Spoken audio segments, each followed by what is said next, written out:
natin dito, tas add lang tayo ng mouse dito sa gitna, add tayo ng PS dito sa gilid. Yan, tapat nyo na sa ano. So tapos add ulit tayo ng key para sa scope. Yan, check natin lang kung gumagana. So okay na yan, ganyan mo lang. So hindi siya gumagana. So sad to say, hindi siya gumagana talaga sa Android 14. Kahit anong gawin ko, ayun no, kahit na sa ano ka, suite of may point na, ayun no, suite of touch mode, diba? So suite of point mode, wala talaga, di siya gumagana.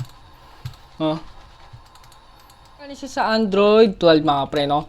Kaya sabi ko nga sa video ko sa YouTube na hanggang Android 8 to Android 13 lang siya gumagana. Sa 13, medyo bug ba siya sa 13. Pero sa Android 12, 100% na gumagana siya talaga sa Android 12, no? So you can see, no? So, ayun, no? Diba?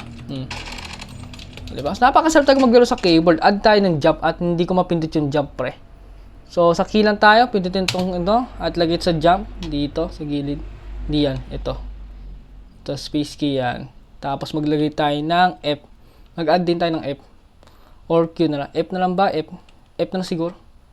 So, dito yung F sa, ano, sa upo. Yan. So, ganyan lang.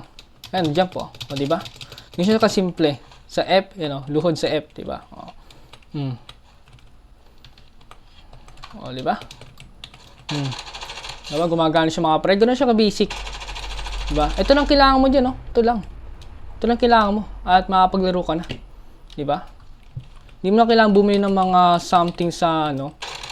O, diba? Ganun siya ka-basic. Gumagana siya sa Android 12 mga pre. So, Android 13. Sa Android 13, medyo bug ba siya sa Android 13, ha? Sa Android 14 lang talaga di siya gumagana.